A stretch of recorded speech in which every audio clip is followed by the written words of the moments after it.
Swoop in, hit that like button. It's Divine Sense Boxing in the building. What's good, family? Hope you're doing good tonight. Hope you've had a solid Friday in the week strong. Hopefully, you got your feet up on a table, legs stretched out, Get comfortable because guess what? It's roast time. Let me do a little quick roll call for all of the family who has showed up early to the live stream. I appreciate you. First one in the house tonight, we got Fred Rhodes. What's good, Fred Rhodes? Thanks for stopping by. We got Deshaun Thompson, Omega, Red in the building. Dwayne Price, Nitty G, who recently got promoted to the Double Swords badge, an official member of the channel. Salute to Nitty G. Vanos Crew Clips. We also have Cano Loco Sports in the building. Shout out to you, sir. Good to see you in the chat. We got Kaz. And of course, we have the one and the only Deanna Branch, also an official member to the channel. I appreciate you. We also got my man Dave dropping in his custom-made emojis because he is also an official member to the channel. I appreciate you. King of Kings Boxing just jumped in to join the conversation. Tracy Stewart. What's good? Good to see you. If you guys don't know, I'm just updating you now. I have updated the custom emojis. If you're an official member of the channel, I have created, you guessed it, a Caleb Plant custom emoji because why not? I've also created a Mike Tyson emoji, Muhammad Ali, Sugar Ray Robinson, and of course we've got the two custom-made Deontay Wilder emojis. Some of the perks that you get if you're an official member of the channel. If you guys want to get plugged into those type of perks, the link is pinned up at the top of this chat to do that. Also, there is a poll going right now. Make sure you make your voice heard in the poll. Simple question. How would you rate Fury's confidence leading to October 9th? Super confident. It's all for show. Confident but cautious. Let me know what you think in the poll about that. We also have currently 22 people. I need 22 likes. So, set your Patron down. Set your gin and tonic down. Set your tequila sunrise down. Whatever you sipping on. Grab your phone. Slide over. Hit that like button. Let's get the likes up. As always, the goal in mind is to get 100 likes anytime we go live. So the people that come in here early, you guys are the foundation of the conversation to get those likes up and set the tone. So look, you guys see the title of the stream tonight. Like I always say, I wake up in the morning to this stuff. And it just never stops.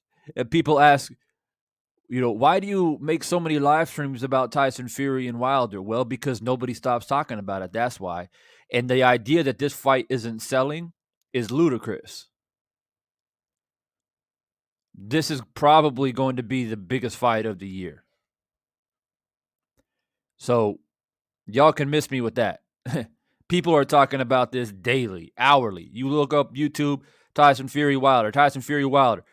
Why? Because for the Fury fans, they want to get this done and dusted so they can hopefully in capital letters, face off against Joshua. That's what they want over there in the UK.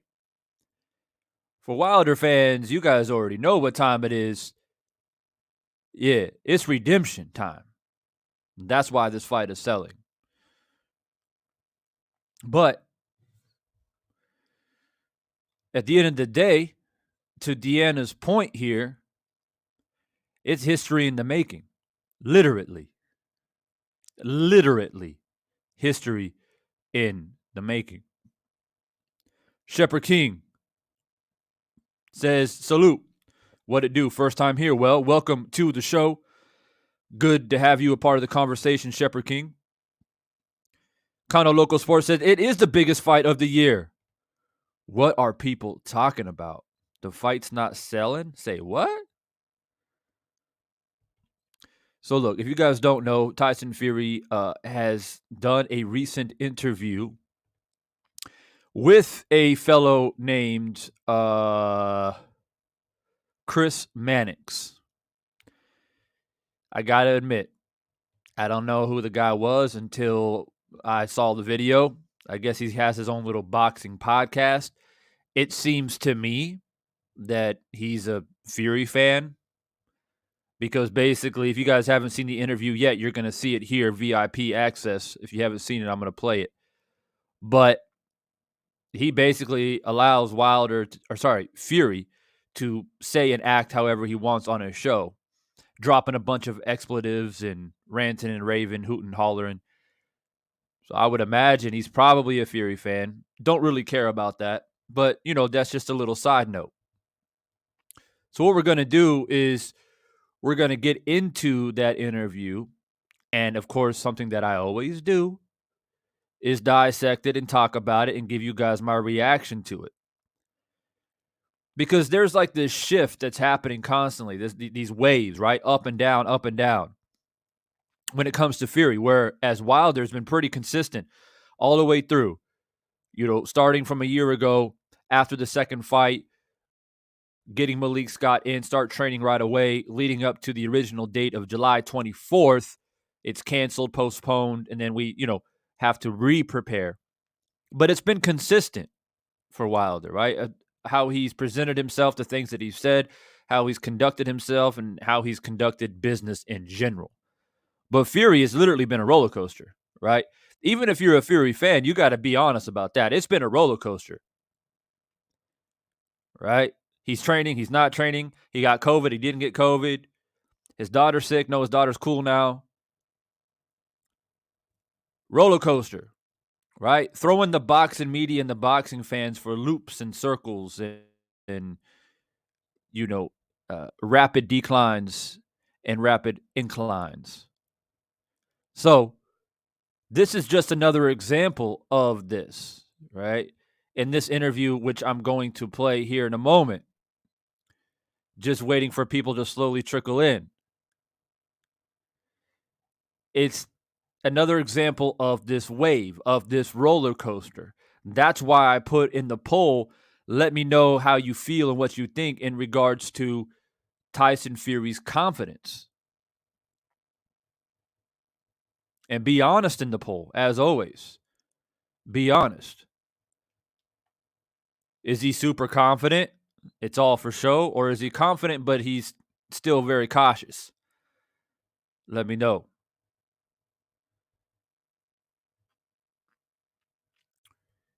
Dave says, Fury's energy seems different now. The dude's going crazy.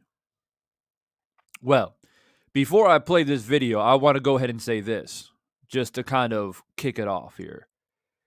To me, it seems as if because the fight is creeping closer, now he's starting to take it seriously. Whereas before, he took it as a joke. So, he has his team around him, gassing him up every day. And I'm sure that he's loving that, the fact that his ego's being stroked on a daily. But at the same time, you have to be honest with yourself and understand that his tone has changed rapidly and constantly and inconsistently during this long road to redemption, the trilogy fight. So look, as always, as I'm setting up this video here to share with you, I'm going to play just the audio, unfortunately, because that's just the way YouTube and their shenanigans work out here. But something's better than nothing. And more than likely, I start ranting and raving. This Chris Mannix guy will probably try to copyright strike me or some shit. But we're going to do what we do and just give some honest commentary as we always do. Fair share use. I'm going to try to keep it cordial and keep the expletives at a minimum, but it's not a guarantee. So make sure you ain't got no kids around. It might get heated. You know, Tyson Fury has a way of triggering me somehow. Probably because I've dealt with a lot of people like him in my life, and I just don't have much patience. So make sure y'all cover the ears. So cover the minors' ears if you have anybody around. Nonetheless, if you're ready to go, like I said, kick your feet up, get comfortable, and let's get into this. So looks like we got the likes going better now. We got the likes streaming through. That's good to see. The polls moving. That's good. So far, most people have said it's all for show. I'm keeping an eye on that as we go. Also, real quickly, once I start ranting and raving, you guys know how I get. If you want me to recognize a comment that you made or you got a question, you want it highlighted, just drop a little super chat and I'll make sure that I get to it guaranteed. Otherwise, I'm just going to keep roasting. All right, let's go ahead and get into this. This is Tyson Fury on fighting Deontay Wilder. And I guess they talk about Tommy Fury and Jake Paul as well in this interview, which I can give two shits about. And I am not spending any time on that. So I'm going to go as far as them talking about Wilder because that's the only thing I really care about. And I'll give you guys my commentary / reaction. All right, let's get to it. With Chris Mannix. Oh, somebody punch him in the face. All right, Tyson Fury is the WBC and lineal heavyweight champion. On October 9th, we will finally get the third fight between Tyson Fury and Deontay Wilder. That will take place in Las Vegas, and you can watch it on pay-per-view. Tyson, it almost felt like this fight was never going to happen, man, but it seems like we're on track. We're going to get it done.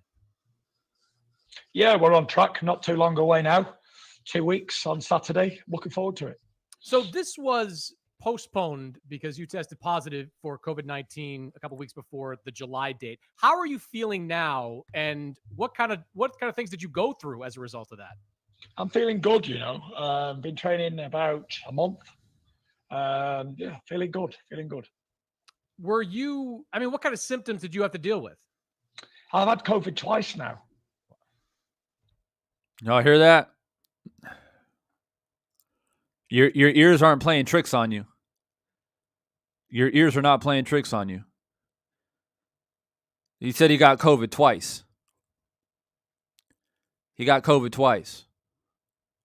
Let me say it one more time for the people in the back. He said he got COVID twice. I'll rewind the back one more time. Been training about a month. Yeah, feeling good. Were you? I mean, what kind of symptoms did you have to deal with? I've had COVID twice now. So I had it once back in maybe April or May of 2020, I'm going to say. Mm-hmm. Which I never heard anything about that. Let me know in the comment section if you heard about him getting COVID last year, April, May, according to him.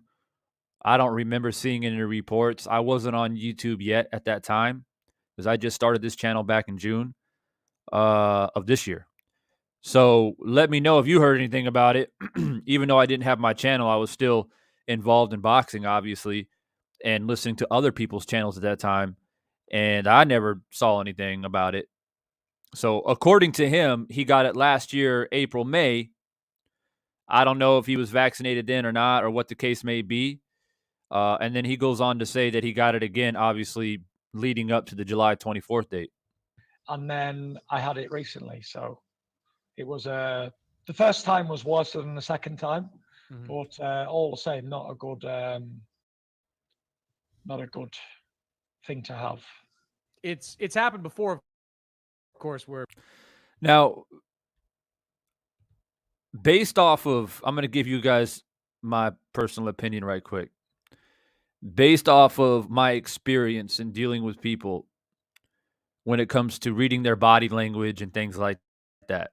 Now, some people may shrug their shoulders and shake their head and laugh at the idea of, when people say that, like, oh, I know how to read people.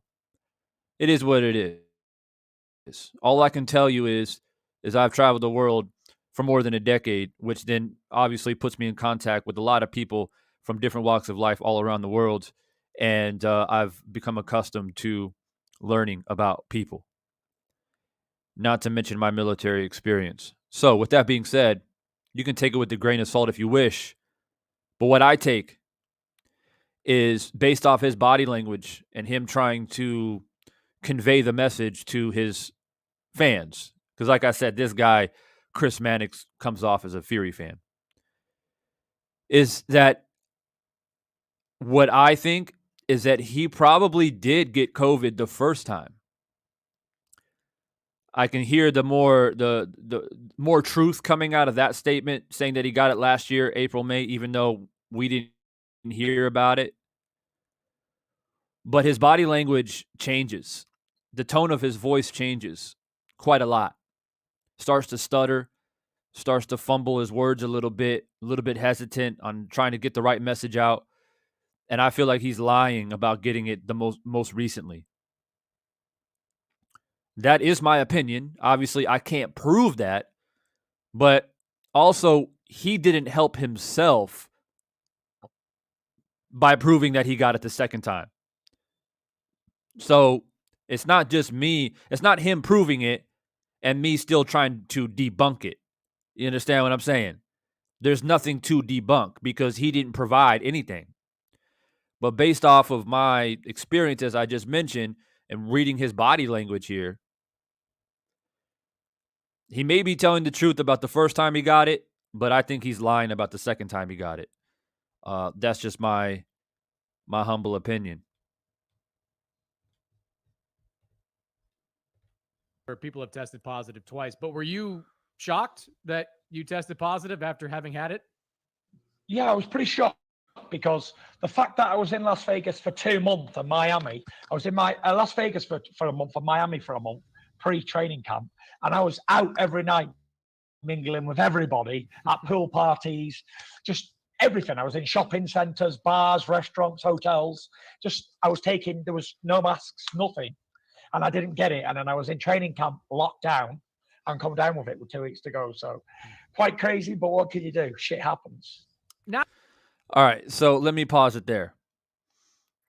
So you hear from the man himself, right? He's saying that I was out in Miami, maskless, having a great time, going to pool parties, not really caring, basically, how he's conducting himself. Now, look, I'm not a person who comes on here and tells a grown man how he should conduct himself. If he want to have daily orgies at nude parties in Miami, be my guest. But unfortunately, you're supposed to be the heavyweight champion of the world. I would imagine that there should be some type of civil discord in a way that you should conduct yourself as a professional. But to me, that's just his character. He doesn't care about what people think about him. He doesn't care to represent the heavyweight title with any type of pride. And so, you heard it from himself, right? Out there partying, having a great time, never caught COVID. Then I go to Vegas to start training, and then a couple of weeks later, I pop positive for COVID. Well, it doesn't really matter because you're in Miami partying, having a good time, as you mentioned, during a time where you know that you're probably, by that time, the fight, I would imagine, had already been signed to fight Wilder. So you're not starting training camp. You're not taking it serious. You're running around Miami acting a fool, basically, as the heavyweight champ. But then you never caught COVID supposedly there. Then you go to Vegas for a couple weeks to finally start your training camp. And then you say you got COVID. So it just all doesn't make sense to me. It's just like I always say about Fury, it's like the water's always very muddy. Nothing is crystal clear.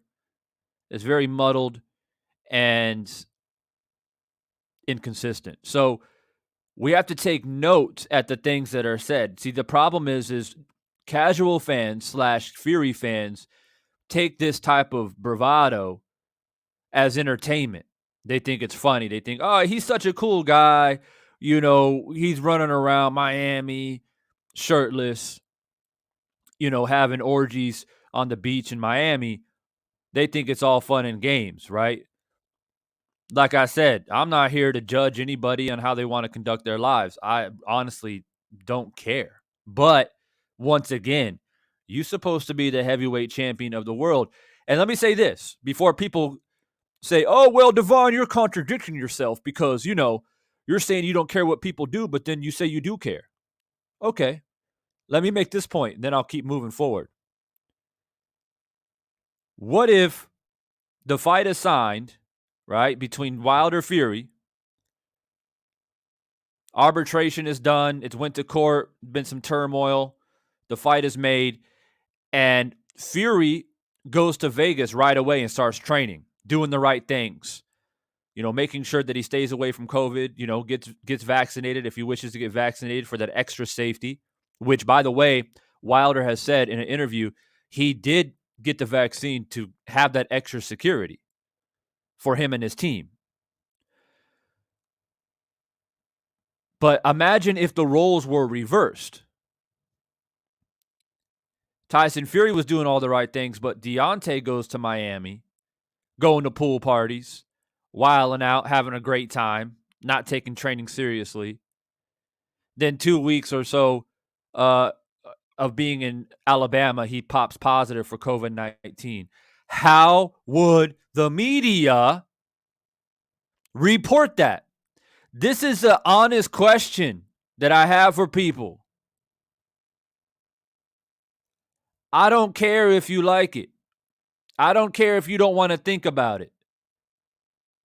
But if you claim to be unbiased, you claim not to be a fanboy, because all you Fury fans out there, you accuse me and probably everyone else in this chat tonight because they're commenting because you got to be a subscriber to the channel and all that, right?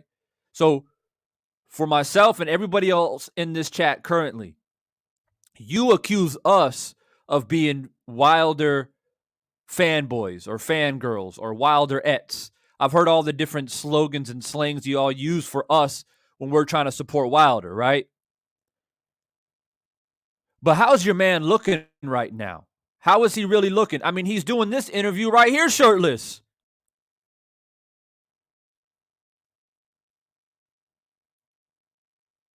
So, again, I asked the question. Before you accuse us of being fanboys or fangirls or Wilderettes or whatever you want to call it, my question for you, ladies and gentlemen out there watching in the bushes, hitting the dislike button, what if the roles were reversed and Wilder was out in Miami, wilding out, goes back to Alabama, tests positive for COVID? How would the media report that? As a matter of fact, I guarantee you, Fury would go absolute apeshit and start thrashing Wilder for being inconsiderate, for being irresponsible, for acting wild, not taking the right precautions. The media don't even have to come with that much firepower because Fury would go absolutely ballistic. But you see, the irony here is that you hear it from the man himself. He's out in Miami acting a fool, maskless. Oh, I never got COVID. Then he pops COVID, right? Wilder never said nothing. Do you know how many people that probably try to reach out to Wilder to get his opinion and his feelings and his thoughts about the fight being postponed? I guarantee you every YouTube channel under the sun who support Wilder try to reach out to Wilder to get his thoughts. But he didn't. He said, man, I got work to do. It's postponed. Fine. Extra time for me to train. But if this was Fury, like I said, he would have attacked Wilder so hard, so heavy, to try and get the fight canceled. Prove me wrong. Prove me otherwise. I dare you. I dare you. And anybody watching in the bushes hitting the dislike button, I'll be live this Saturday night. Firestorm. If you don't know, now you know, we do open discussion.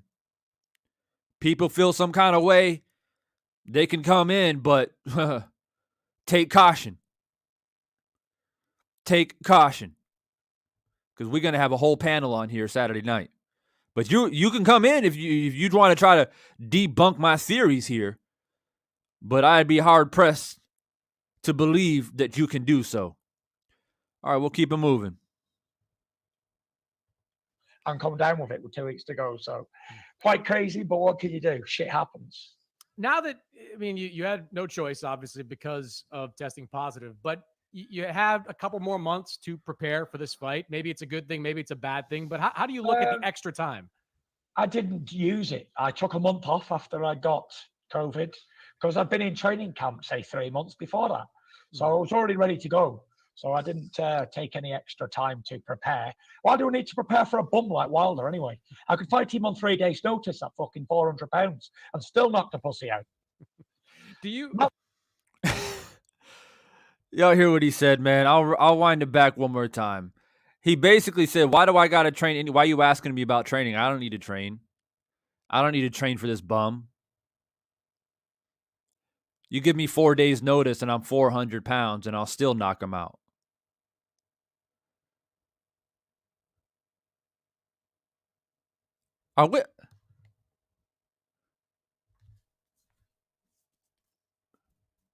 Are we living in the Matrix? Am I real? Is this real life? This man just literally said, training's not important. Why do I got to train for this bum? Give me 4 days notice at 400 pounds and I'll smash him. That's what he just said. That's what he just said. Didn't you, by the grace of God, get off the canvas after the first fight?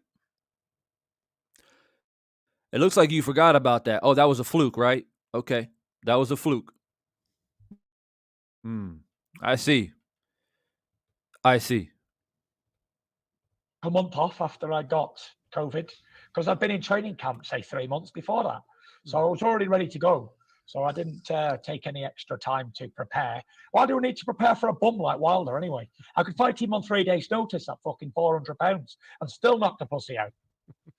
Do you? That's an excuse maker. A piece of shit. Look at this guy. Let me share this real quick with you guys, man. This interviewer here. Look at this guy. Look at that smirk. This is just entertainment. They think they're literally doing this, as I said, to entertain. Literally. 400 pounds, 4 days notice, you'll knock out Wilder. Really? Really? Okay. And this guy smirking up here. This is, I mean, like I told you guys before, at first I was irate. At first I was fuming most of the time. Now I just start laughing. Like, it's just comedy at this point. Literally comedy.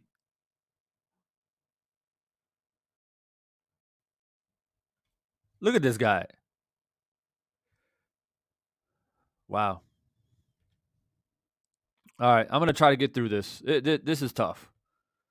This is tough. Shit bum fuck stick. That's what Wilder is. I don't even know if you can swear on this fucking interview, man. I'm going all out! What do you what lie has he told lately that's bothered you? I don't watch interviews. I don't do social media, and I don't watch interviews. So I can't get any negative stuff or any bullshit stories. So whatever comes out of Deontay Wilder's mouth is, of the last couple of years, been absolute dog shit. So, crazy times. I'd hate to be Deontay Wilder right now. He's mentally unstable. And when I put that final. Talking about mentally. What did he say? What were the words? I don't want to misquote him. So, crazy times. I'd hate to be Deontay Wilder right now. He's mentally unstable. Mentally unstable. Deontay's mentally unstable. Does this sound like the guy that you're listening to here on the audio? Does that sound like a stable person? And he said that everything that has came out of Deontay's mouth the past year has been dog shit. That's what he just said, right? But look, at what point did you try to refute those allegations or accusations? At what point did you try to stand up and defend yourself? Never. You never did. And why wouldn't you? If there's such dog shit as you just mentioned, it should be easy, right? It should easily be done. Threaten Wilder with the lawsuit, defamation of character. And if Wilder was lying because he's mentally unstable, as you just mentioned, then he would have backed out. He would have retracted his comments and statements. He would have apologized. And that would have been that. Or he would have took you to court, right? There's only two ways. Either if you file a lawsuit against somebody and take it to civil court for defamation of character, the person accused really only has two choices. Either they say, oh, I apologize, I'll retract my statements if you're willing to accept that, Tyson. Or, okay, bet. You're trying to call my bluff? I got evidence. Let's go to court. But that never happened. So once again, I can debunk and pick to pieces everything that Fury says. And people wonder why. Yo, hey, Divine, why don't you like Fury though, man? He's a good boxer, he's a pretty good guy. He's great for heavyweight boxing. Obviously, for me, it's a question of principles at that point. And I'm a man of principle. Period, point blank, period. A man who's mentally unstable, in my view, based off of being a veteran, dealing with PTSD, being around people who have suffered and continue to suffer from severe anxiety, depression, and paranoia. You want to then accuse Wilder for being mentally unstable? See, that's the problem. You guys know the old saying, right? Is like an alcoholic who never admits that they're an alcoholic, but they're quick to point fingers at other people that drink alcohol. That old thing, like when you're a kid, when your mom comes to you and says, hey, did you take the cookie out of the cabinet? Well, I took one, but my brother took out 5 yesterday. The type of person that points the finger at, other people real quick to try to, take off the heat. That's what Fury does. But in this case, all Wilder did was just bring up some issues that he thought affected him during the second fight. I don't know how many times I've come into contact with alcoholics and drug addicts in my life. And I'm talking all kinds of drugs, not just recreational, but like hard prescription drugs, people that are dealing with, as I said, depression and different things like that. Seriously mentally unstable. They never admit it. Ever. They never admit it. Doesn't matter how calmly you talk to them, how humble you are. You try to speak from the heart. I want to say never, but rarely do they admit it. And a lot of times they start pointing their fingers at other people. Like, why are you coming after me for, drinking a bottle a day, but you ain't calling out this guy who I see drinking all the time too? See, that's what people do. G Funky, what's good? We got G Funky in the building, man. OG out here on these YouTube streets. Moped, always good to see you. Who'd I miss? William, man, good to see you. Always a pleasure to have your comments. So I just wanted to point that out. Remember that the person who is truly mentally unstable and is quickly to accuse another person of being mentally unstable usually means that they are unstable.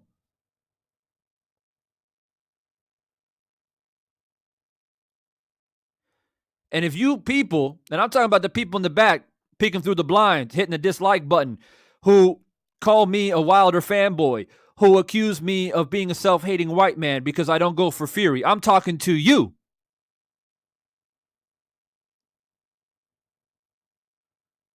If you can't see and understand what I'm talking about right here, you have some severe issues. And I would implore you to investigate those issues, because nothing that I'm talking about is outlandish. Nothing that I'm talking about is to try and dismantle a man who's a boxer in a sport that I love and adore. These are facts.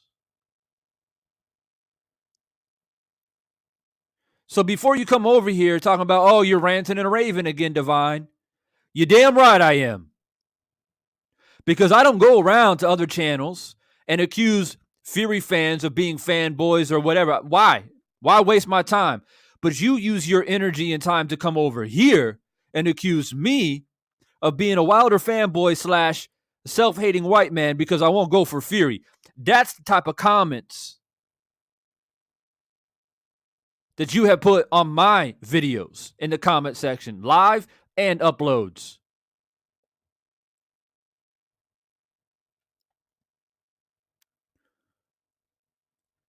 Cedric Taylor, good to see you. Thanks for dropping by. Now, we'll keep it moving here to try to get through this interview, but I must admit, it's frustrating and very hard to do. This man this man seriously has issues. I'm telling you people right now. And let me say it one more time for the people that just joined. Coming from a man, ex-military, who dealt with PTSD, I was fortunate enough to get through it through meditation and other ways, natural ways, without being hooked up on prescription drugs, and which a lot of veterans who with PTSD get stuck with. It becomes an addiction and it tears them apart. I'm fortunate. But I know a lot of people who have suffered from severe depression, anxiety, paranoia, and all the other unfortunate results of PTSD. It doesn't take me long to point out these discrepancies from Tyson Fury. This man is mentally unwell. And to put an exclamation point on this gigantic statement that I'm making right now currently is that he said in the, what was it, PBC or whatever it was, promotion video where they went into the camps, he said in that episode, if I don't train every day, I go crazy. I might hurt myself. I might hurt somebody else. I have to train boxing to keep myself from going crazy. Now, here's the thing. That's normally not a problem. And I would always recommend and suggest anybody who is going through any type of mental discomfort, rather it be paranoid, suicidal, depression, anxiety, whatever it is, boxing or any martial art for that matter is very good with you trying to, I guess in some ways juggle but maintain mental stability. But the problem with Fury is he uses as an scapegoat when it is convenient for him. He uses it as an scapegoat. But then he also accuses another man of being mentally unwell and unstable when he clearly is extremely mentally unstable and unwell. So if you are there buying into this entertainment, because that's exactly what it is. You have an interviewer here smirking the entire time, thinking it's a big joke. I don't know nothing about this guy. He got his own podcast or whatever. But, it's literally a big joke. And people are buying into it. I would argue that the Tyson Fury train that was chugging along nice and smooth after the second fight is starting to derail now. You understand what I'm saying? You guys hear me loud and clear on this microphone. The Tyson Fury train that was chugging along nice and smooth after the second fight is starting to derail because of the inconsistencies of Tyson Fury and the way that he has treated not only boxing fans in general, but more specifically, his own fans are being derailed along with Tyson Fury. Not to mention the training and the seriousness that Deontay has put into this trilogy fight is coming to fruition. People are starting to see and understand that this isn't a joke. So this action here by Tyson is a last desperate maneuver to maintain the fans that he still has. Let me go outlandish. Let me be bombastic. Let me say outrageous things. Let me say things like, if I was 400 pounds and only had 4 days of training, I would still knock out Wilder. Talk about outlandish. Talk about ludicrous. Talk about crazy. But that's what they got to do. Because, like I said, the train was chugging along nicely, and now it's starting to derail.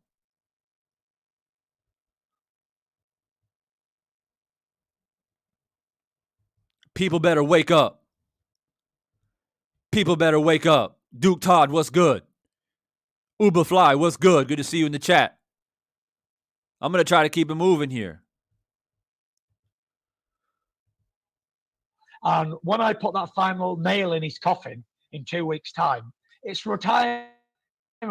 Bye-bye, bitch Wilder. He used to be a gladiator. He used to be Bomb Squad, Bronze Bomber, the knockout man. And then he met the old fat gypsy king, bald-headed, ugly bastard. He put him straight in his place and knocked him spark out in 7 rounds. It was the most one-sided heavyweight fight in history. I've never seen a more one-sided fight. But of course, I cheated, didn't I? I had knuckle dusters on in my gloves, for damn's sake. So, you guys are getting what I'm saying now, right? The bombastic, boisterous entertainment that is spewing out of his mouth, right? Y'all understand why I'm ranting and raving now, right? Everything he just said in that little 20 seconds little monologue there. He's starting to now refer to the accusations that were brought up against him when it comes to the gloves. And the commentator, he plugs right into it as well. This seems like a collaboration that, they probably talked behind the scenes and said, let's address all this stuff. I'm going to help you, Tyson. I'm going to help you address these things so you can state your case, and then we can make Wilder look bad. Because this isn't a freestyle interview. I can promise you that. This is orchestrated. This is planned. The way that these questions are being asked and the fact that Fury's very comfortable, very relaxed, and going crazy because he's already prepared his mind to do so. Right? So now they start going into those accusations that were brought up against him. And they start making a mockery out of the egg weights and making a mockery out of the gloves and making a mockery out of, him supposed to be a cheater. The commentator here or the interviewer here is going to ask him straight up, what do you think about Wilder calling you a cheater? And he's going to give his response. But you see, this is the thing that people need to pay attention to. It's all intertwined together, people. The mental instability, right? The hooting, hollering, waving the hands around, screaming at the mic, expletives, trying to grab and latch on to people's attention and their heartstrings. But only the strong-minded, the strong-willed people who see through this is not going to be mesmerized or hypnotized by these actions. But they're about to get into the allegations, and he's going to give his response.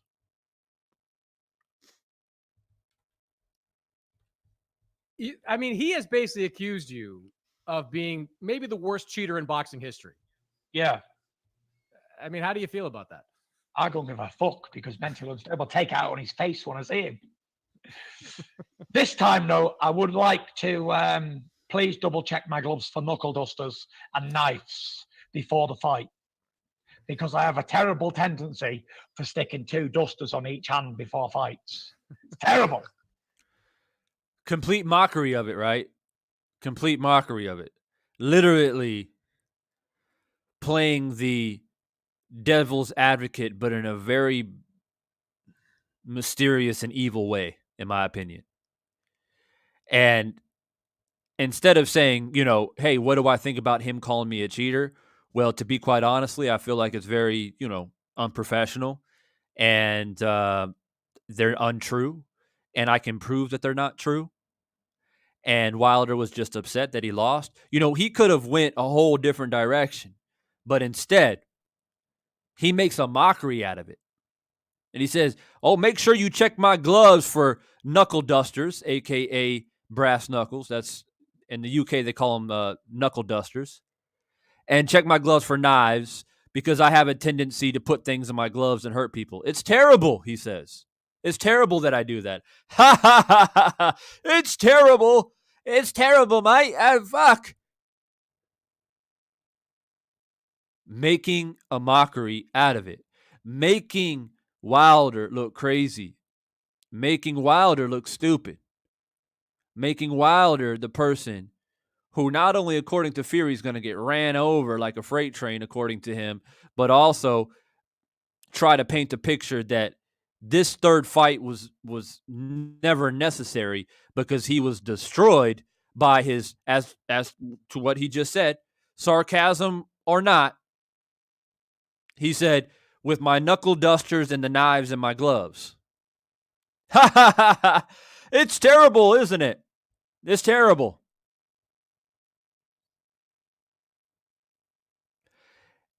And the crazy thing is people think that's funny. They're laughing along with them. They're like, yeah, this Wilder guy, he is pretty crazy. Yeah, he I can't believe he was saying that Wilder had knuckle dusters in his gloves.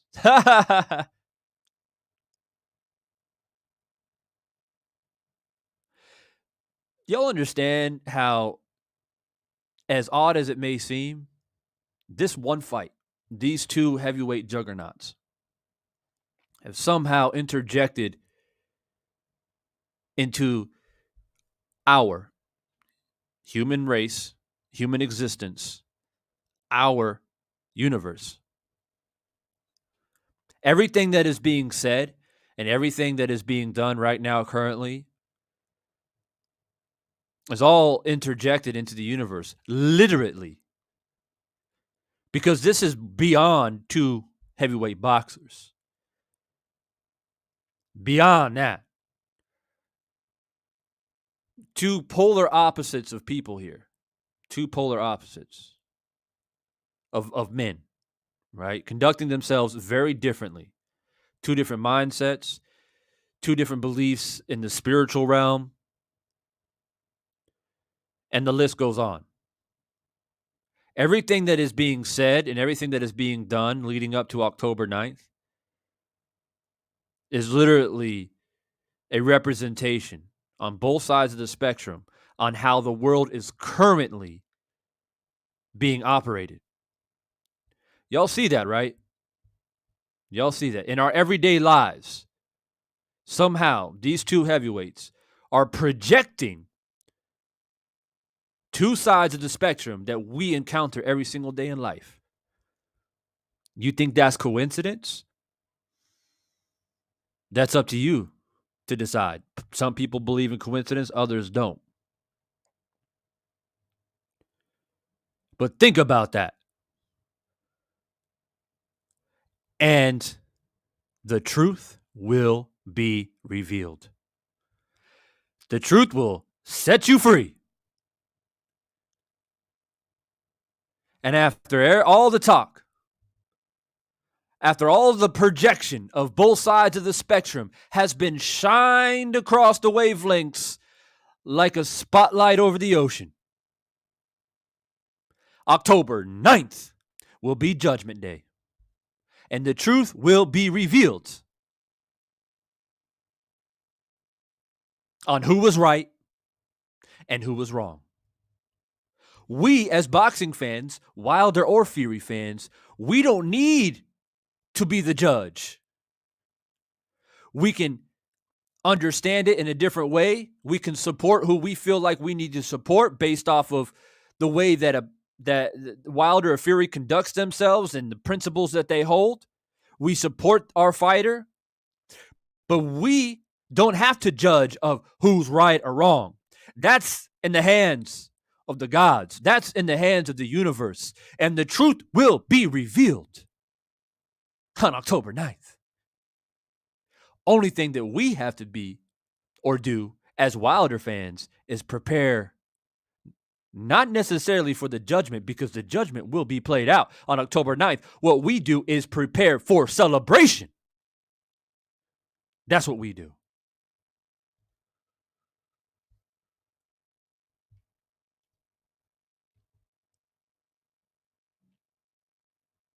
Divine says, or people saying, Divine, why are you getting so worked up? Unfortunately, for those people that just want me to be calm and just talk about the fight, Divine. Just, it's a great fight. Just talk about the fight. Well, I would love to if Tyson Fury shut his stupid, crazy mouth. Because this is more than just a boxing match, as I just mentioned. As I said, and I'll say it again if you just joined, everything that these two men are doing is a projection and a mirror of what we see every day in our everyday lives, no matter what your race, color, or creed is. These two men, two literally different types of people on two literally different spectrums. I would love to just talk about the fight. I've dropped 3 videos talking about the fight, given my prediction. And before anybody comes on here and accuses me of just being a part of the banter, I've dropped 3 videos breaking down this fight stylistically and analytically and telling you guys exactly why Wilder will knock this dude out. So before you come in here and say, oh, Divine, you're just pandering to the emotional fans. Oh, you're just, getting a part of the hype and the banter to get views. Do your research. Fight predictions, fight breakdowns is what I'm known for. And that's what I drop before I get into any of this type of, as you call, banter. So do your homework.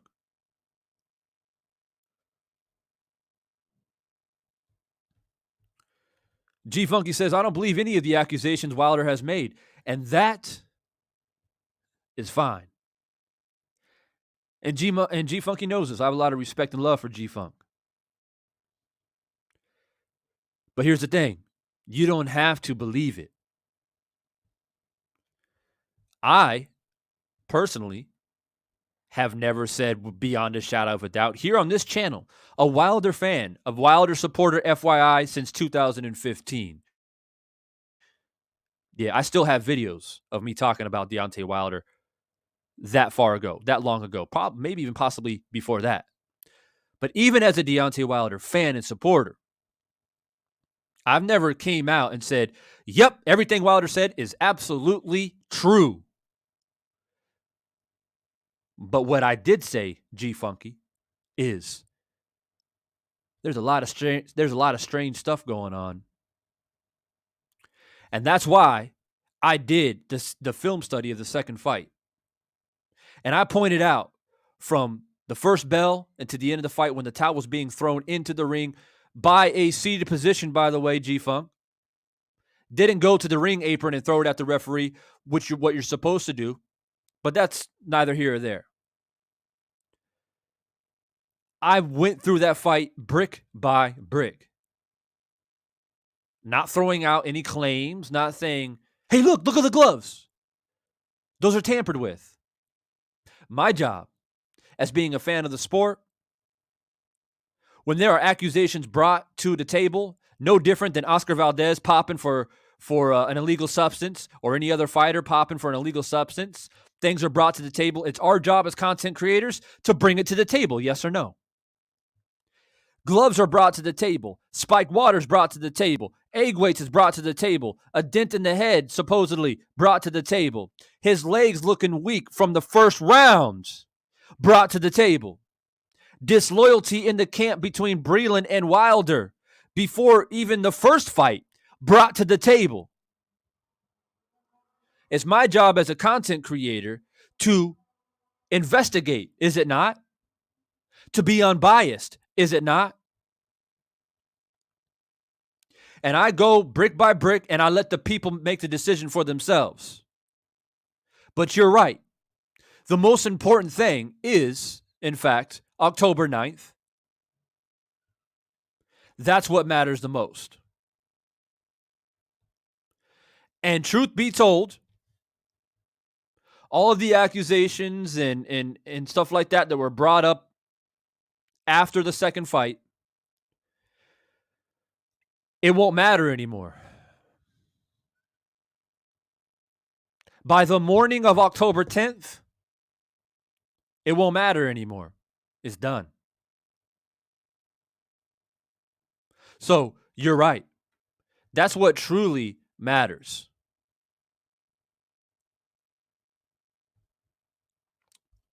But let me add one more note to this, G Funky, and anyone else who's listening, not commenting, or clicking the dislike button. Coming from a person who has worked in camps, helped fighters with strength and conditioning, and a little bit of boxing, working with Muay Thai fighters and things like that, because they want to improve their boxing skill. And just being a part of boxing for 15 years plus. I look at it not from a fan point of view, sitting ringside or watching on TV. I put myself in the shoes of a trainer. I put myself in the shoes of a fighter.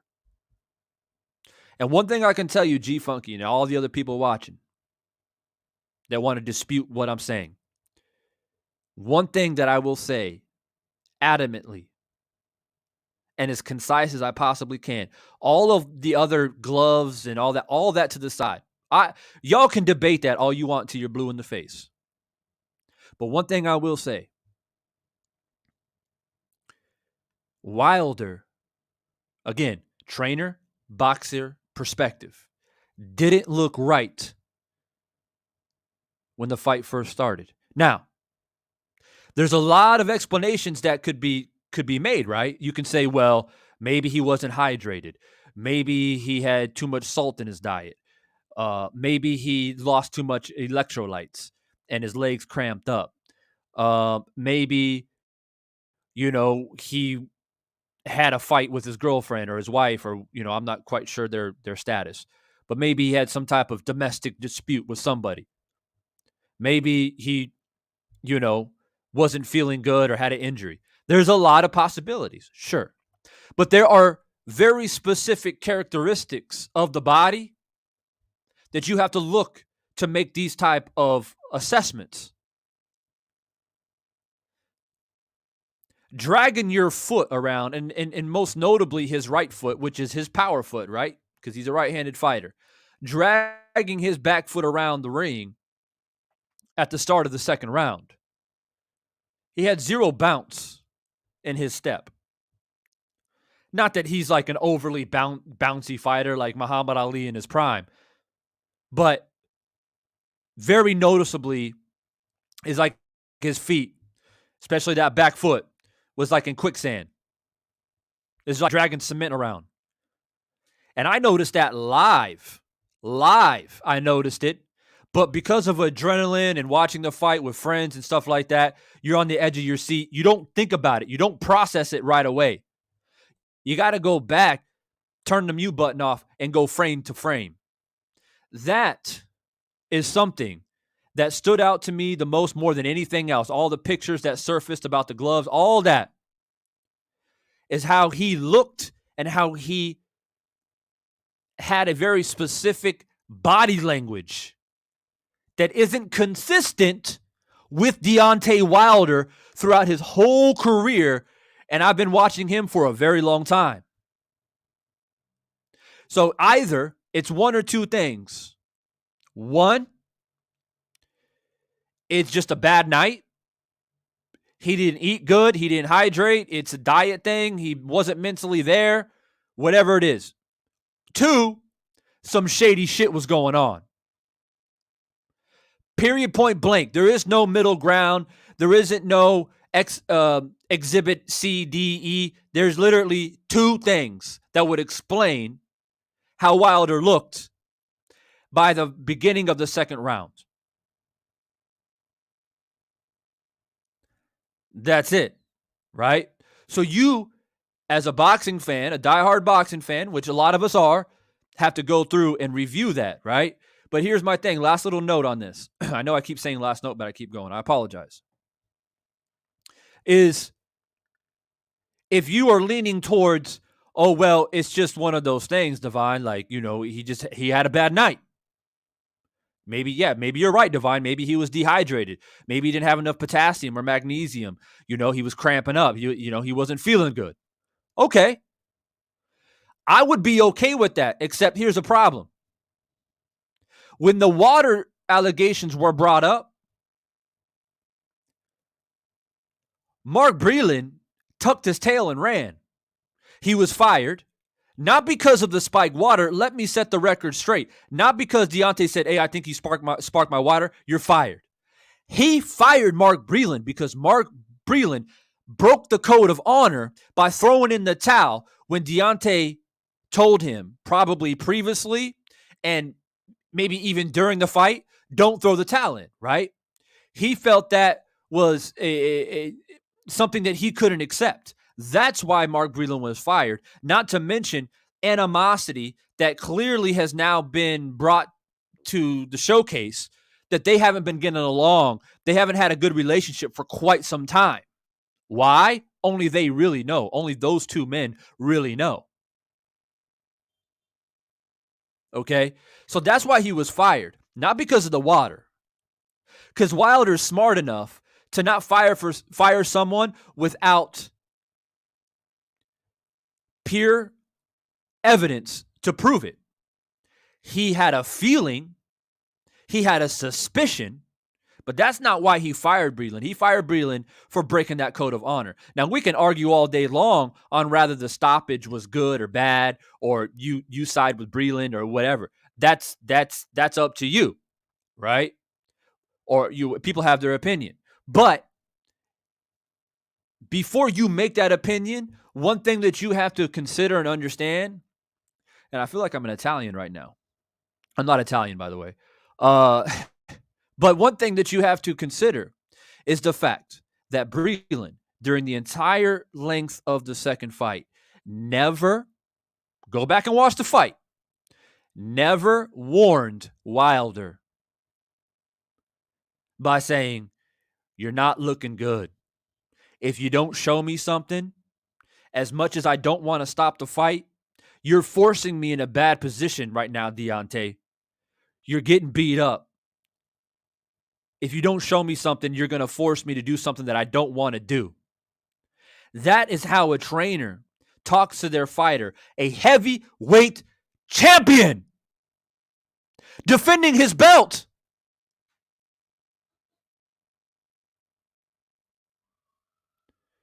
Y'all understand what I'm saying? And that never happened. Never warned him. And all of a sudden, the towel comes flying into the ring. If you were Deontay Wilder, how would you feel about it? So I think we've established the idea of why Wilder fired him, whether you agree or not. It doesn't really matter. The reasoning has been established. Now, to quickly address the spiked water conspiracy that a lot of people like to label it as, which is fine, whatever. He was fired for, in Wilder's mind, disloyalty. Later came out and said, I think my water may have been spiked. Breland never really defended himself. The only thing that he said was, I don't handle the water. Everything that Wilder's saying is crazy. I never handle the water. But G-Funk and everybody else listening to this live stream right now who thinks Divine Sense boxing is crazy, go back and watch the fight, because Mark Breland was giving Deontay Wilder water after every single round. So how can you say that he doesn't handle the water?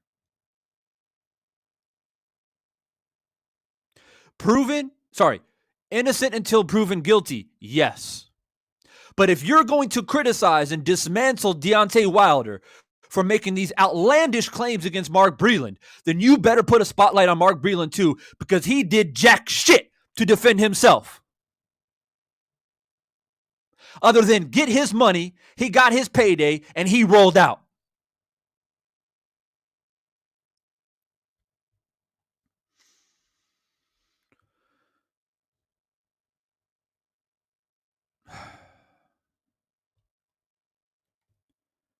I'm sorry.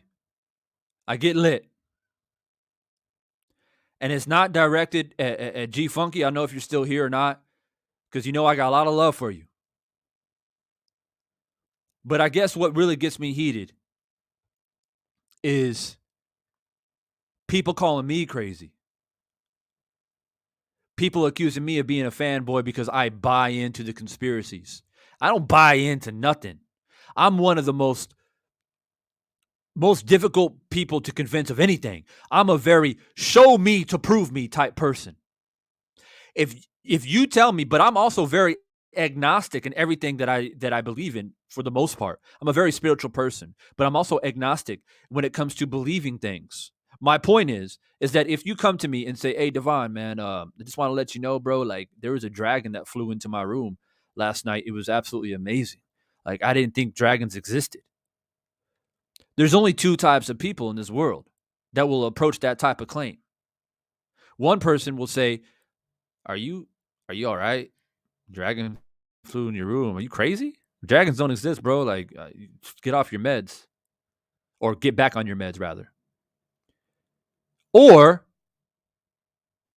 a person like me will say, damn, for real? You got a dragon? Shit. I want to go see it. Let's go. That's the type of person I am. So all the allegations, man, look, like I said, you guys can break it down left, right, center till you're blue in the face. I look at a fighter's perspective. Wilder didn't look right, and there was no clear explanation on why he didn't look right. Simple as that. Shout out to Kenneth Perry, man, become an official member of the channel. I appreciate you. I respect you. Much love. Grab those perks now, man. You got access to those custom emojis. You got access to some other perks like exclusive videos of the channel that non-members won't have access to. So congratulations to Kenneth Perry. And once again, thank you. So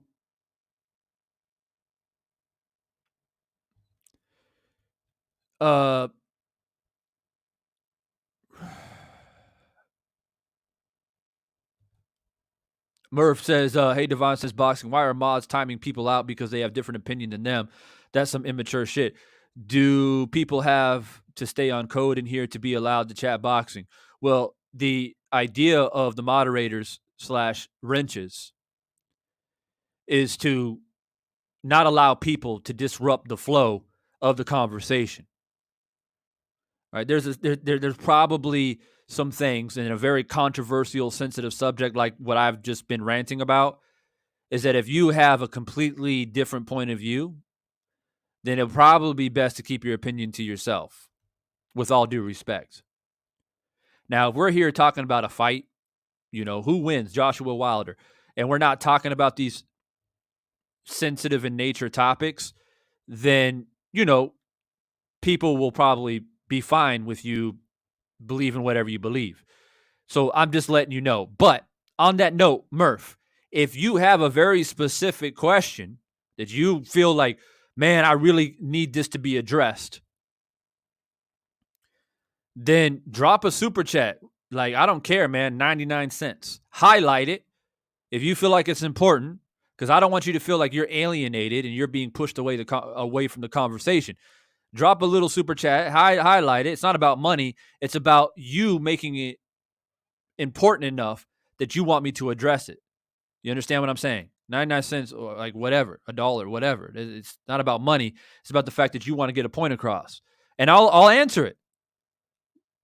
But, don't take it personal when people feel like you may be disrupting the flow of the conversation.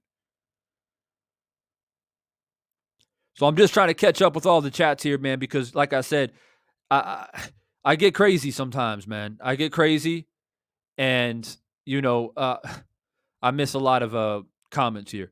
But I'm catching up with the super chats here. Shout out to my man, Platboy, man. This man, I tell you, I got a lot of love for Platboy. Not only a Patreon, not only a member of the channel, and every time he's able to make it, because he usually works late at nights, he sends super chats, man. I appreciate you, Platboy, man, and I'll catch up with you behind the scenes as always. Dave says, I'm a gifted athlete myself. I know what can be trained and instilled in an athlete. I mean, there you go. There you go. Kenneth Perry says, so amped. I'm now a member. Good job. And let's prepare for a well-deserved ass whooping from Alabama. By the way, I'm from Tuskegee, Alabama. Roll Tide. Hey, that's what's up, man. Thank you for the membership again, and also the super chat. And all I do is come on here and just speak my truth and the way that I see it. And people get crazy. There are some people, FYI, there are some people that say, hey, Devon, why don't you just admit that you think these allegations are all true? This is the kingdom of divine sense boxing. Welcome to the kingdom. I speak the way that I want to speak. I conduct my business the way that I want to conduct my business. I have what I like to call family members out here in this community. We have a mutual respect and understanding. I bring them on the panel. We talk about boxing. So I'll say it again. My main concern is how Deontay Wilder looked in that fight. There's no need to beat a dead horse and trying to prove a glove gate scandal or egg weights in the gloves, because Fury's never going to admit it, and it's never going to be brought into court unless Wilder surprises everybody and decides, now that I've knocked you out, now I'm going to take you to court and sue you for trying to, give me brain damage. Then that's a different story. But as of right now, it's hearsay. It's his word against his word. You can look at the evidence yourself and make your judgment. But one thing that is not hearsay, because I got my two eyes and I talk about the sport of boxing from a stylistic point of view, tells me that Deontay Wilder was not right in that first fight. The second fight. And I would like an explanation as to why. Wilder doesn't really know beyond a shadow of a doubt why, but he has his suspicions. He brings those suspicions to the table. And I'm going to look at that, because why wouldn't I? not only am I a boxing fan, and I would do that for any boxer who brought something up like this, but also I'm a Deontay Wilder fan who I've been a fan of for almost 10 years now. So why wouldn't I look at it? And if you don't look at it, then I feel like you don't care about Wilder, and you don't care about what he has to say, and you want him to accept his defeat like a man. Well, that's your prerogative. But you came to the wrong place if that's what you wanted to hear from Divine Sense Boxing. I tell you that. Oh, Williams, what's good? Thanks for dropping by. I'm preaching, man. Shit, man. I need to get some water. Rich G, thanks for dropping by. I appreciate the support. And I hope that you guys have all hit that like button, man. I haven't even had a chance to see where the likes are at this point. But we have 70 people. We damn sure should have 70 likes, if not more. If we don't get at least 100 likes for this live stream, that's a travesty, in my opinion. So get the likes all the way up. You can have a different opinion than the host or people in the chat, but when you get to talking crazy, expect to get cooked. I mean, hey, trying to let these people know. Murph goes on and says, I'm confused. Boxing fans are not allowed to have different point of view. Well, what is your point of view, Murph? What is your point of view? Like I said, if you feel so strongly about something that must be recognized, leave $1 in the chat. You like the channel anyways, right? So it's not a big deal, and I will address it. Don't worry about the people in the chat. See, that's what frustrates me. When I go to other channels, right, and I see various different opinions in the chat, you're never going to agree with everyone. That's the nature of a chat of, in this case, 70 people, right? Everybody's going to be mostly in line with the host, but not always, okay? And there's going to be different opinions. But if I want the host of the channel to hear my point of view, because I feel so strongly that it needs to be recognized and addressed, and I do this with 78 all the time because 78's a big platform, and he gets up to 700 people in his chats, then I make sure that I leave a super chat. It doesn't matter the amount, because I know 78 is going to read it and he's going to address it, even if my opinion may be slightly different than his. Because you know why? 78 knows me. He knows how I conduct myself.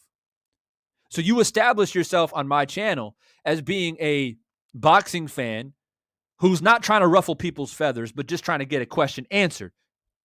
See, that's how you got to conduct yourself out here. Nicholas Levy, good to see you, man. Thanks for dropping by. We got Dr. Hook in the building. Deanna Branch with the mighty super chat. I appreciate you more than you know. She says Fury will meet reality on October 9th. It's going to be like Selly from Color Purple. Everything done. Already done to you. Two-time.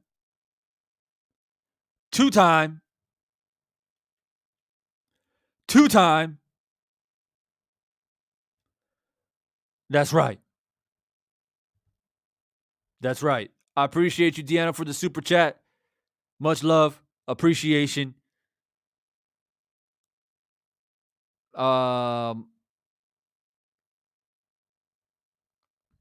Willie Beecham was good. Represent Phoenix. Discrediting Wilder does do anything for Fury. Yeah.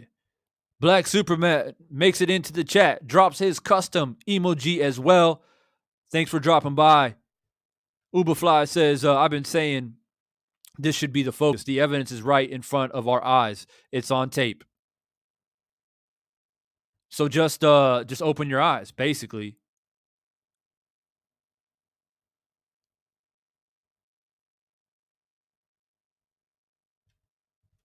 Dave says, Murph, he may have believed that, and it's not far-fetched, damn near everyone can see Wilder's legs were gone by the second and the latest, that a punch behind the head changed the whole fight. And it was a punch behind the head. Now, I'm not going to sit here and go back and forth on rather,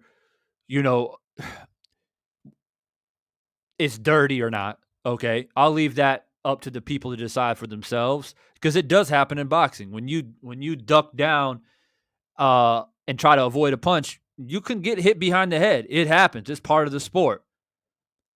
But let's not sit up here and act like he got hit on the chin. And let's not sit up here and act like he got knocked out. Let me say it one more time. Let's not sit up here and act like he got knocked out. The corner stopped the fight. Now, if you think, oh, well, if Mark Breland didn't stop the fight, Fury would have knocked him out eventually. That's your opinion. You don't know that for a fact. Sorry to break it to you, but that's just what it is. People need to start calling it as it was, not what they wanted, but what it was. Because you, Fury fans, get upset when we say Fury was knocked out in the first fight. And you say, no, he wasn't. He got up. Okay, then. Then let's be honest here and say that Wilder didn't get knocked out. The towel was thrown in. Stop saying Wilder got knocked out. You don't like it when we say Fury got knocked out, even though he got hit flush with the two-piece and was laying on his backside.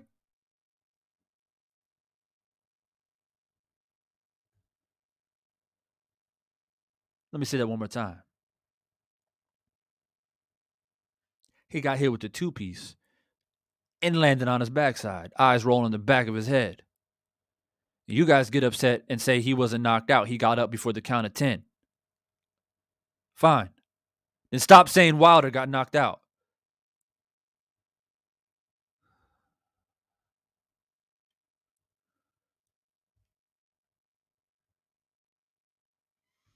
Cursor said, the man literally said, I was out like a light after the first fight, but no, Fury never got knocked out.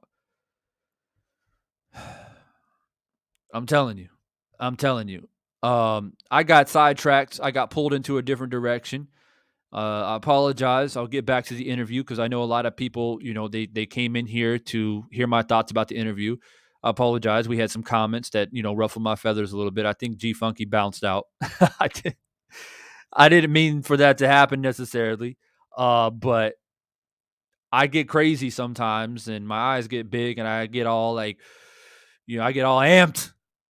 And then, people are like, I got to roll out because the Vine's getting lit. It happens. But let me get back to this interview real quickly. Just catching up on the poll real quick before I continue and see where the likes are at. So right now the poll's standing at 65% saying that it's all for show. The confidence that he is displaying thus far is all for show.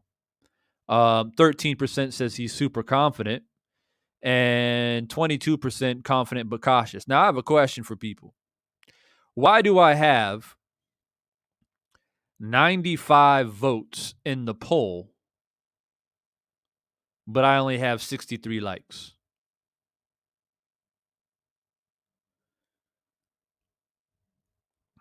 We got to get these likes up, people. Like, I don't know what's going on, but we're trying to accomplish something out here.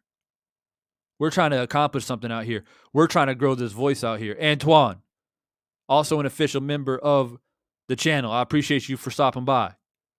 I just don't understand how we have almost 100 votes in the poll, but not even 70 likes. I don't understand how that's happening right now. Big Texas, what's up? But y'all need to start jabbing that like button. Put your drink down for a moment, slide over, smash that like button. That's it.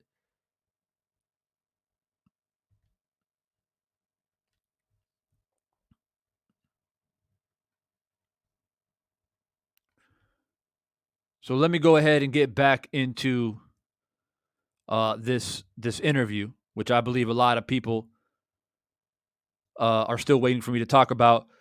Uberfly, thank you for the super chat. You've been in here and you've been in this conversation now for quite some time, man. I appreciate you, man, for sticking into the conversation. And obviously for the super chat, man. Much love and appreciation. Yeah, Platt Boy and Antoine saying they're not getting notifications. It's been a battle. And I try to go live when other channels are not going live because, I don't want to step on people's toes. I want everybody to have their time, That's one thing that I try to do. So really, I don't really see any excuses from YouTube. I would understand it if like Blue Blood and myself and 78 and all these guys are going live at the same time. It might get a little bit muddled, but that's not the case because I typically go on very specific times, usually late at night. Whereas the other channels, they go on a lot of times in the mornings. So I don't know. But what I always tell, and I told Platboy this as well behind the scenes, that if you're not getting notifications and you have evidence that your notification bell is turned on for your favorite channels, then you need to hit up YouTube.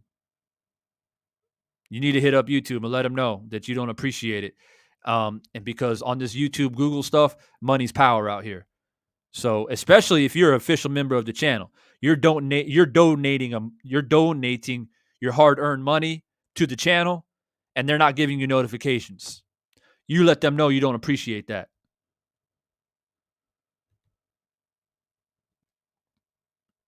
Let them know. Tania Marie, thank you. Love the content, Divine. I came from Drew channel to show love. Yeah, hopefully we get Drew Titan on here Saturday night. So far, I'm pretty sure I Am Trill Will's going to make it. I'm pretty sure Tay Jones is going to make it. And I believe Drew Titan is working on Saturday night, but he said if he gets home, he'll jump on. So hopefully we get a killer panel. Stormy B, also a definite possibility. But Saturday night, Firestorm is starting to like become a thing now because, it's starting to get heated and people are joining and jumping into the conversation. And that's exactly what it's all about is build up these Saturday nights. And it just so happens when we go live this Saturday night, it's going to be after the Joshua Usyk fight. So we're going to know who won that. And I'm sure we'll talk about the aftermath of that. But I have some other stuff outside of what I'm talking about tonight to talk about Tyson Fury and Deontay Wilder. So I'm keeping that on ice until Saturday night. Michael W. Sup, Devon in the chat working. I didn't know you had went live. Yeah, we were just speaking about that, man. A lot of people are not getting notifications. So, let me know. And I can reach out to YouTube, but you guys actually have more power. Because like I said, for those of you who drop super chats, who become official members of the channel, you're putting your hard-earned money into a brand, into a voice that you appreciate, and you want to be notified. You know what I mean? So let them know. Let them know. All right, let's get back into this interview. We got 100 votes in the poll, but we only got 70 likes. We have a 20 amount discrepancy going on. Not quite sure why, but, let's get the likes up as much as we can. Probably due to the fact that, we got some haters out there just voting, but they're hitting the dislike button. That happens. That happens.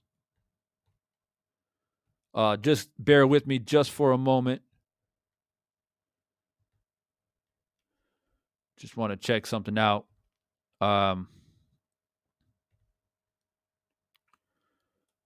right, cool. All right, let's go ahead and get back into this interview. I'll rewind it back just a little bit. There's people that joined in a little bit late. We've already got into about 4 minutes of the interview. So I apologize if you weren't able to get all of it. But this will be uploaded on my channel later. As always, you guys can rewind the tape and go. But I'm going to go ahead and start from where we left off earlier. This time, though, I would like to please double check my gloves for knuckle dusters and knives before the fight, because I have a terrible tendency for sticking 2 dusters on each hand before fights. It's terrible. Did that surprise you, though? Because you guys seemed like you were on kind of good terms after the first fight, where there was some respect there. And then after the second, he kind of goes all in on this conspiracy theory that you were manipulating your gloves and loading your gloves. I heard that did I have metal objects in the gloves at one stage? Egg weights, yeah. Egg weights. And then what else? I think I took my fist out the glove during the fight and somehow managed to get it back in without anybody noticing. Not sure if that's even possible unless you're Houdini. But then again, who knows? There might be Houdini. When you can put a one-sided beatdown on an undefeated heavyweight champion.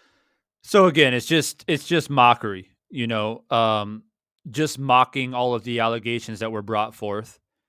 Earlier he was saying how, make sure he's basically telling Deontay and his team, make sure you check my gloves for brass knuckles and knives because I'm known to use them in fights. And ha ha ha ha, it's so funny. And then now he's talking about the egg weights and pulling his hand out of the glove. And I'm not sure how you can do that, but maybe you can. Ha ha ha. It's a big joke, right? It's a big joke. Ain't nobody over here laughing though. Ain't nobody over here laughing. But look, like I told you guys, man, this is all for entertainment purposes. And for all the people that joined in late, I'm going to repeat this for all the people that just joined in.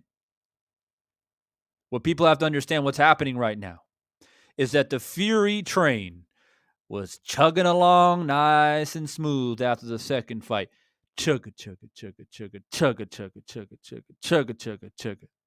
Then, after all of the BS, got COVID, didn't get COVID, my daughter's sick, I can't train, all the other inconsistencies, the manic behavior, right? Then on top of that, they see Deontay training, looking good, taking it serious. Then that train starts to derail. Chugga, chugga, chugga, chugga, chugga. Derail, right? So this is an attempt to save whatever fans that he has left. Is to come out here, just be completely bombastic, outlandish, yell, scream, holler, hoot and holler, throw your arms around, make a mockery of the allegations, to try to spice up the entertainment a little bit more. This is all that is, man. It's all that it is. Because here's the thing. Notice the distinct difference between how Fury conducts himself in an interview compared to Deontay Wilder. Right? Fury's here. Fury is here shirtless in the interview. Shirtless. Using a bunch of expletives. Waving his arms around, laughing, making jokes, mocking Wilder. Right? So professional. Then you got this guy, Chris Mannix or whatever. He's obviously a Fury fan. He's smirking the whole time. He's laughing all of Fury's jokes. I don't know about you, but that always annoyed me. Like, you got somebody making jokes and their friends keep laughing at the jokes even though the jokes are stupid. It's like you look and sound just as dumb as your friend making these dumbass jokes, but whatever. Right? Compared to Deontay Wilder, right? Professional. They asked him too about the allegations. They asked him about COVID, about Fury getting COVID. They asked him about they try to bait him as well. But Wilder conducted himself with professionalism. He simply said, I don't think he had COVID. That's it. Next question. Didn't go in there and start mocking Fury and making jokes. This is the distinct difference between the two. Right? This is the distinct difference that people need to pay attention to. And not only that, Wilder, when asked about the allegations, he says, look, I'm preparing for October 9th. That's it.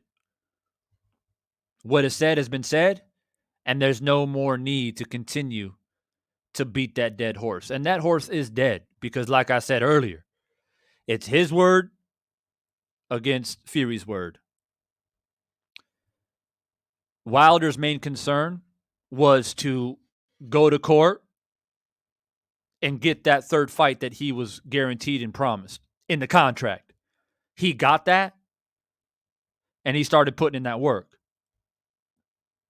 And that's just what it is, people. So a distinct difference on how these two men are conducting themselves during these press conferences and things like that. The Fury train was chugging along nice and smooth. Chugga, chugga, chugga, chugga, chugga, chugga. And now it's starting to derail. Now it is literally starting to derail. Fury fans who once supported him wholeheartedly are starting to, go back into the bushes. You know that meme with Homer Simpson, walking back into the bush? That's what's happening with Fury fans right now. Because the dude is acting a fool. And their biggest fear, to be honest with you, is the fact that he continues to act like a fool, right? And if he gets knocked out, how dumb will not only Fury look, obviously, but the fans as well. So now the likelihood of Fury being knocked out is slowly starting to increase as we inch closer to the fight, right? Reality is starting to set in. So these so-called Fury fans, right? You still have your fanatics, but the ones that were like, oh, I'm just a Fury fan, but I'm a boxing fan, they try to play the middle ground a little bit. Those are the people that are starting to go back into the bushes. Whereas before, leading up to the July 24th date, they were more confident then. They were like, oh, Wilder doesn't have time to train. Malik Scott don't matter. And the funny thing is, I find it hilarious, is that Fury thought by postponing the fight to October 9th that would benefit him, right? But in fact, it actually benefits Deontay Wilder. Trying to use sleight of hands, and he gets exposed. Or he will get exposed, obviously, on October 9th. I find that hilarious. Because going into the July 24th fight, I thought that Deontay would get a late round knockout or stoppage, like 8, 9, maybe 10. But now going October 9th, ladies and gentlemen, this fight is not going past 5 rounds. Maybe 6. Maybe.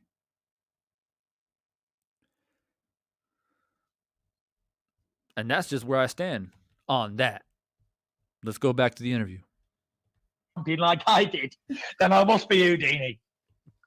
You told everyone that would listen during that last fight week, and I was there, and I'll be honest with you, Tyson, I've covered you a lot over the years, going back to your, the Steve Cunningham fight in the U.S.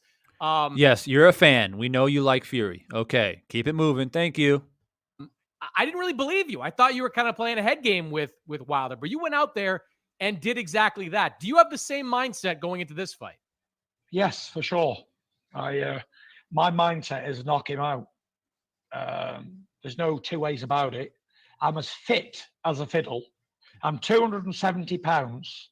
I'm 6'9" tall, and I can fight all day. So there's nothing else that I want to do apart from smash him into next week. And if he's there and he wants a battle royale, get stuck into it, let's do it. He thought he was going to fight a boxing guy who was going to move around the ring and get a punch decision in America, but we all know that's not really possible, don't we? So, when you're a foreign fighter fighting overseas and you're fighting their champion, you got to put a beat down on that bitch. Because if you don't, you're going home with an L on your record. Or you're giving them a chance to give you that L. But I don't want to do chances because I don't want to lose. And I fight hard to win. And I've had a long career where I've been undefeated. Let me say this real quick. I want to interject something because I feel like it's important. On a boxing standpoint, right? All emotions to the side. Tom, what's good, man? Good to see you. For all the people out there that are saying they don't think that Fury is basically talking all this craziness to try to hype the fight, but when fight night happens, he's either going to try to do something dirty or not really try and just get knocked out or whatever. I don't think so. I don't think so. I think that Fury, he is a man, hate him or love him, and you guys already know what I think about him. He is a man of pride, and an extremely massive ego, and he's not gonna go down easily. Okay, but that's a good thing. That's a good thing. Because if he comes out there and tries to fight and he's punching hard and he's trying to impose his will on Wilder and Wilder knocks him out, that's what you want. If you're Wilder, that's what you want. You want the best version of Fury as much as possible. You don't want him out there trying to do some shady shit, trying to throw a headbutt in or some sneaky elbows or, whatever, or getting hit with the shot and he can clearly get up and he refuses to get up. You don't want that, right? You want it clear, concise, and devastating. That's what you want. So for all the people out there, I just wanted to throw this out there that think that Fury's gonna try to find a way out or easy way out, and because he wants to try and avoid a knockout. I don't think so. I think he's gonna come. I think he's gonna try. I really do. But I don't think it'll matter. I don't think it'll matter.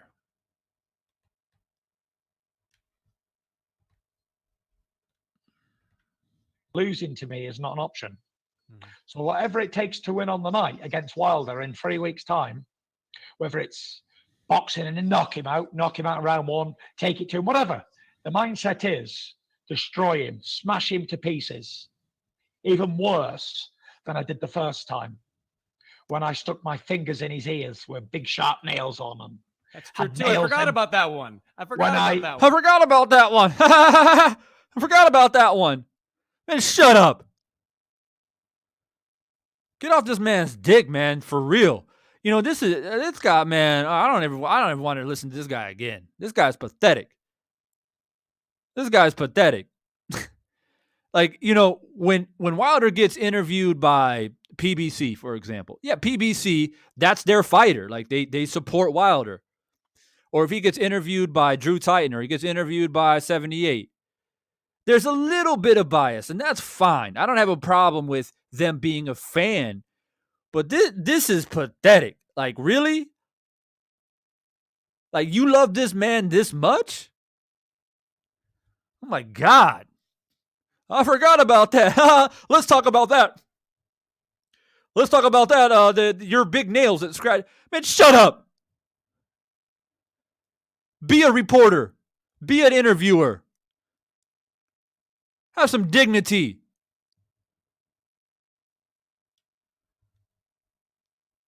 Oh my God. Platt Boy with another super chat says, Divine, can you break down Wilder Fury boxing resume? Yeah, no problem. Let me try to get through this interview real quick, and I'll go over it briefly. I'm not going to dissect the entire thing, but I'll go over some key notes. I don't know what's going on in the chat with El Jefe and the rest of you guys, man, but maybe you guys are arguing the resumes. I'll give you guys my opinion. Maybe that's why Platt Boy dropped that. We got Stormy B, man, in the building. I appreciate you, Stormy, man. He says, salute Divine, a little bit of support. I appreciate you, as always, Sensei. Great conversation with you behind the scenes last night. Sorry, by the way. We had a disconnect, and I had to roll out. When I get to talking to boxing with you, minutes turn into hours, and then, I miss appointments and stuff like that. But, hey, it's all for the love of the sport. But big shout out to Stormy B, man. Yeah, let's try to get through a little bit more of this interview if I can stomach it. It's hard because, man, everything that's being said and this interviewer, what's his name again? Maximus? Or Chris Mannix. He's a character. I hope I never have to listen to him again. Had my knuckle dusters on and super speed boots with jet turbos on them. Do you feel like he had never lost before facing you. Yeah. Do you feel like you broke something in him in beating him in that way? Yeah. At least Deontay Wilder was thinking in his mind, like, if he loses, it will be a good fight, an even fight type of thing. And heaven forbid he loses, whatever. But to give him a one-sided beatdown like that, where he wasn't even involved in a fight. He didn't land any punches hardly in the 7 rounds. He didn't think that was possible. So he has to make an excuse in his own weak mind why that happened. So he's referring back to mental weakness again. He keeps saying and referring to Deontay being mentally weak.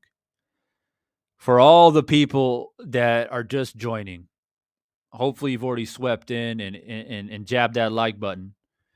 We need to get those likes all the way up to 100 before I end this live stream, people.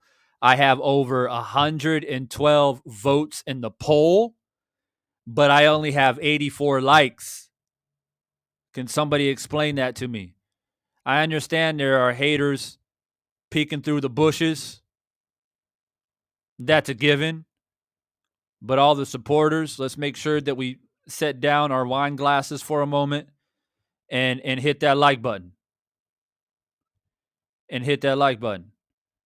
But look, he keeps referring back to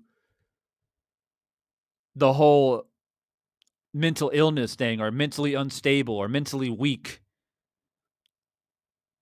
How much of a bigger oxymoron can you literally create coming from a man who came out of depression, who came out of wanting to commit suicide, who ballooned up to 400 pounds, and then makes a comeback, never humbled, never respectful to Wilder for getting the opportunity, and then along the way continued to chastise, discredit, and drag Wilder's name through the mud, even before, mind you, the allegations were even brought up or even talked about. He's been discrediting and giving Wilder no respect. But as a man who has suffered from PTSD and have been around people that have suffered even more than me, rather it's depression, anxiety, paranoia, or suicidal thoughts, I'm telling people right now, Fury is currently battling with it. So for him to call Deontay Wilder mentally weak,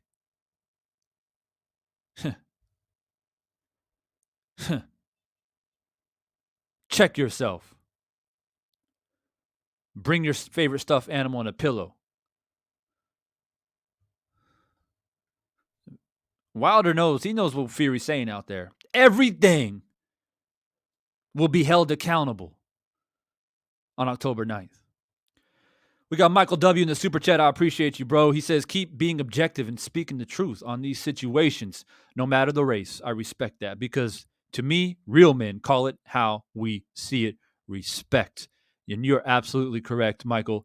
Thank you so much for dropping the super chat. I appreciate you. And being a part of the conversation is even more important than that. Thank you. Yeah, I think I've had enough of the interview. I'm like 5 seconds away of uppercutting my microphone. I've already, some of you guys have already missed my 30-second monologue rant / rage session.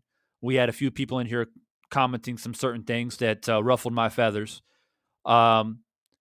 Isaiah said, just jumping in, I hit that like button on arrival. Absolutely. Like Deanna likes to say, shout out to Deanna Branch as well, as always.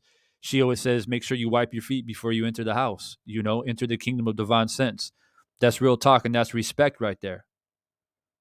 That's respect. Game Course says, I agree with mental weakness. He got it after the Billy Joe fight. You can see it. They should be prescribing you a gym workout routine. I'm not sure what you're referring there to that. But look, guys, let's go ahead real quickly before I leave this live stream, because I've been given a super chat and I've seen a lot of discussion in the chat about the resumes. Devon, did you watch Wilder's virtual press conference? I believe I did. I think I went live about it. It was a couple days ago, right? I'm pretty sure That's the one I went live about, unless he's done one today that I missed. All right, so let's bring it up real quick before I end this stream and to interject my opinion on the conversation at hand, which seems to be going rapidly in the chat here. Of the resumes comparing Wilder and Fury. I know it pretty well. I've had many discussions about it in the past. Let me bring up Wilder's first.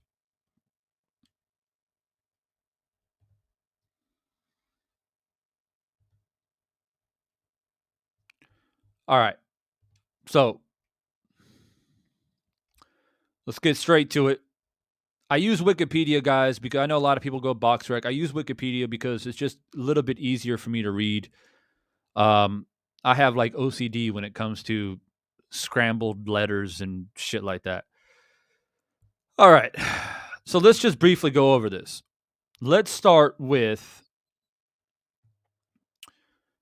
his first title, 2012. He beats Kelvin Price. He wins a vacant WBC Continental Americans Heavyweight title. And he retains that. He defends that title. Let's see. He defends that title 1, 2, 3, 4, 5, 6 times. And one of those wins, a notable win in my opinion, is ironically his trainer, Malik Scott.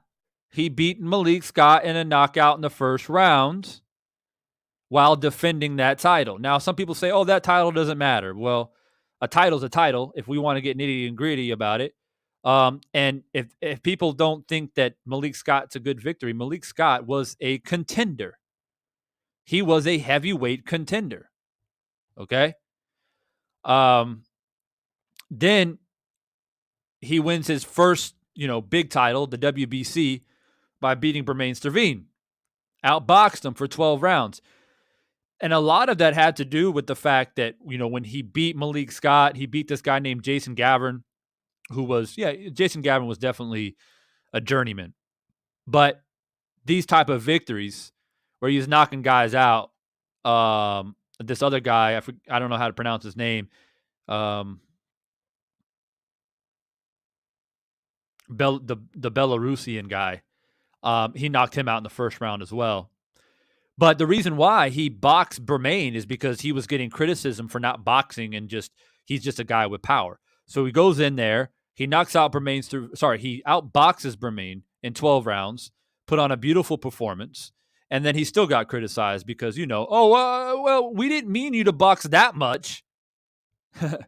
we didn't want you to box that much. Anyway, so he wins the title, right? He beats Bermane. And for those of you curious, I do believe Bermane did win the title. It was a vacant title. And I can double check that, but I'm pretty sure it was a vacant title that Bermane won. And people do criticize that. People do say, that Bermane was a paper champion, if that's what you want to call it. Let me see when he won that. He won the vacant right here when he beat Chris Arreola. And he knocked out Chris Arreola. He actually beat Chris Arreola twice. And then, he didn't knock him out. It was a TKO in the 6th round, which Chris Arreola is not an easy guy to knock out. So just FYI. All right. So he wins the title. He defends the WBC title. 1, 2, 3, 4, 5, 6, 7, 8, 9, 10 times.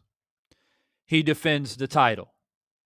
Now, this is the conversation that this is when it gets a little bit tricky, right? Because you have two sides of the spectrum. On one side, people say, well, yeah, he defended the title 10 times. That's great, but they're all bums. Okay. But you can easily counter that by saying, well, 10 bums, which I don't believe they're all bums. A few bums, but not all. But, okay, 10 bums, which is worse? Defending the title against 10 bums or never defending the title? Tick, tock, tick, tock, tick, tock.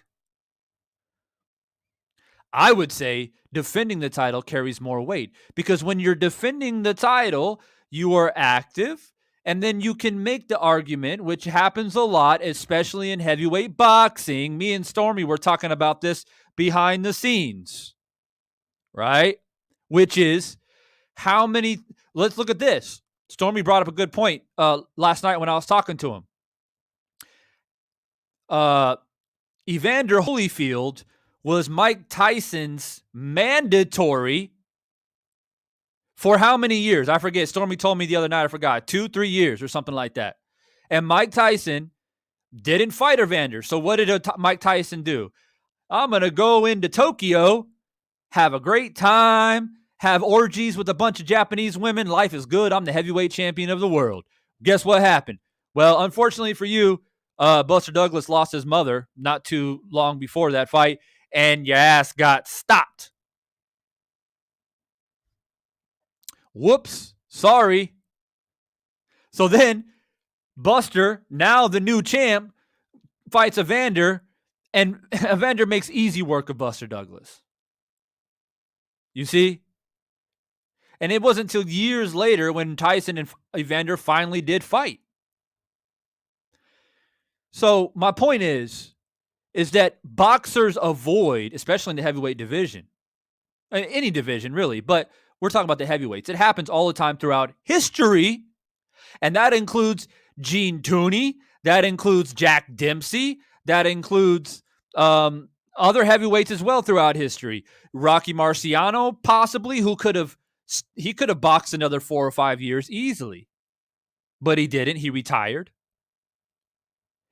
So people avoid people. So Wilder is busy fighting the people, the men that are willing to fight him. So you can make the argument that even though you don't think those 10 defenses were quality, the likelihood of fighters ducking him is very high based off the history of the sport. And that includes Tyson Fury before they finally did fight. That includes Anthony Joshua. That includes probably Joe Joyce or Dillian White or whoever else. So that's the problem. So again, I asked the question, what is worse? Defending the WBC title 10 times or never defending the title at all? Now, for argument's sake, let's look at those 10 victories. I'll give you my opinion on the notable wins that I think Wilder should get credit for. Okay? Unbiased. All right? And completely honest with you. All right, let's start from when he wins the title. He wins the title against Bermane Stiverne. A vacant title, Bermane, is he one of the best heavyweights of our generation? No. But he did knock out a Chris Arreola, who Chris Arreola is not, again, on the same caliber as a Joshua or a Fury or even a Wilder for that matter. But he's a tough guy. He has given heavyweight champions problems, okay? And he's not an easy guy to stop. And Bermane Stiverne got a TKO. I think that's a pretty good win. And he wins the title. He then beats Bermane, right? 12 rounds. Eric Molina, Eric Molina, I got to give him credit for that. Why? Because he did challenge for the heavyweight title twice in his career, in 2015 and 16. That's a decent fight. I give him credit for that one. I also give him credit for Artur Spica as well. All right, because he beat, if you guys don't know, Thomas Adamek. So he definitely gets credit for that one. He gets credit for Chris Arreola as well, because Chris Arreola is floating around, the top 15 heavyweights, and, he's been in big notable fights, and you got to give him credit for that. You're defending the title. You get fighters like Chris Arreola throughout the history of the sport. He's that guy that can just shock the world. He has that capability, just like Andy Ruiz shocked Joshua. So I give him credit for that one. Gerald Washington. That's an okay win. Okay, that's an okay win. Bermain, rematch, full credit. Knocked him out in the first round. People had their doubts, knocked him out. Full credit. Full credit for Luis Ortiz. Okay? Full credit. Nobody wanted to fight him. I don't care what people say. Oh, well, Joshua wanted to fight him. Nope. They didn't fight. Sorry. Not sorry. But Wilder did. Draw against Tyson Fury. I give him credit for Dominic Breazeale as well. Why? Because Dominic Breazeale made it extremely personal. This is a notable win because Deontay went in there and knocked him out in the first round in devastating fashion. And Breazeale was hanging around as a contender as well, and it's a notable win. So he then beats Luis Ortiz a second time. This time he knocks him out faster. So I would say, based off of that, I don't even think I have to get into Tyson Fury's record. All right, but I'll pull it up just real quick. All right. Tyson Fury wins the title against He won some British and Commonwealth heavyweight titles. Okay, but I'm looking for the big one, right? So when he beats Klitschko, he wins IBF, WBO, IBO, ring. Good victory? Yes. Okay, even though Klitschko was no longer in his prime, he's on his way out, he's still Klitschko. You got to beat him. I give him credit for it. Then he fights two tomato cans, basically. And one of them, he got busted up. He didn't look good. And Wilder still fought him. Wilder didn't have to fight him. But he vacated the title. He's not defending those titles anymore because he beat Klitschko. He retired. He went into depression. So he never defended his title. So he's got one big victory over Klitschko, right? Draw against Wilder. Two other tomato cans after Wilder. Didn't look all that great. The Tom Schwartz fight was, he looked okay, but I mean, whatever.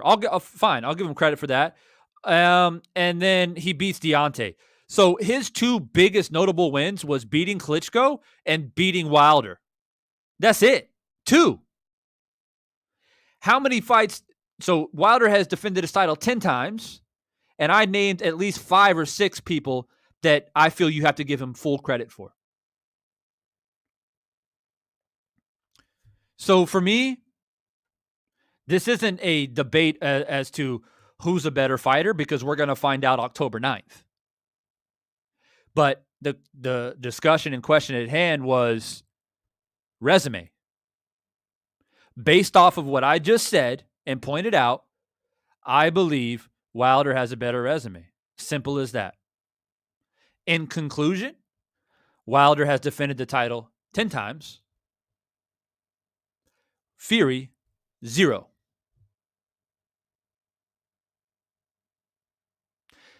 Fury has 2 very good notable wins on his resume, and that is Klitschko, Wilder. You can rewind it back to Derek Chisora or whatever if you want, but still, that gives you 3. Wilder defended his title, beating everybody who was willing to fight him. And case in point, boxing history is replete with examples. We have a devastating puncher like Deontay Wilder. People avoid. That's just the way it is. Mike Tyson, as devastating as he was, before and even after he lost to Douglas, I mean, he came back and started knocking dudes out again. But he avoided Evander like the plague. It is what it is. You can kind of say, in a way, I guess you can kind of say Tyson is like Anthony Joshua. Tyson avoiding Evander like Joshua avoids Wilder. How about that? Talk about, hey, Devon, can you talk boxing? We don't want to listen to all this emotional stuff. Well, there you go. There you just got boxing right there. You just got boxing talk right there. Now, I, unfortunately, have to roll out. But look, what an amazing stream. Let's double check to see where we ended up with the likes and the poll before I head up out of here. We finally did make that 100 like mark. I appreciate you guys. We finally got there. Even though we had 130 votes, there's still a 30-person discrepancy between likes and votes. But, I would imagine at least 15 of those 30 are probably haters. It is what it is. But the poll ended up with it's all for show, 65%. 21% said confident but cautious. And then super confident was a 14%. So before you leave, make sure you hit that like button and consider becoming an official member of the channel. And if all of my official members of the channel can do me a huge favor and drop your favorite custom emojis in the chat so all the other people can see what they can have access to. And if you're curious of what type of videos I post for members only, you can go to my channel, exclusive videos. And so, fantastic live stream. And I appreciate everyone who stopped by. Just please don't forget to hit that like button before you leave. And of course, don't forget about this Saturday, 9 p.m. Eastern time. More than likely, we'll go until probably about, we might go until midnight, to be honest with you. We get those type of panels going, it gets hot, so make sure you don't miss it. Don't rely on YouTube to give you a notification. Just remember, it is 9 p.m. Eastern. We're going to talk about, obviously, post-fight Anthony Joshua Usyk. We're going to talk a little bit more about Joshua Wilder, Fury Wilder, possibly Joshua Wilder because if Joshua wins. But anyway, Fury Wilder, I have some more information for you guys. Keep it on ice. And we'll probably talk a little bit, if we can, Plant and Canelo, because I know a lot of people are excited for that fight. And I actually just made a custom emoji for Caleb Plant, by the way. So for all you Caleb Plant supporters out there, make sure you check it out. El Jefe, man, salute to you, man. I don't know what was going on in the chat. Maybe you're looking for some verification. You're trying to have a discussion with people. So I hope that I answered your questions. I gave you my opinion. I broke down the resumes. It's a question of resumes. It's not a question of who's better, because we'll find out October 9th. And so, yeah. So Duke Todd, thank you, man. Thank you for the love and being a part of the conversation. And everyone else, man. See you guys Saturday night, 9 p.m. Oh, real quickly, if you're not following me on Instagram, make sure you come by and follow me on Instagram as well, because anytime you don't get a notification from YouTube, I'm always updating there as well. So that's my IG handle right there. Copy, paste into IG and give me a follow, and continue to build the voice. That's what it's all about. All right, guys, I appreciate you, man. I got to roll up out of here. Got some things to handle. I'll see you guys Saturday night. Peace.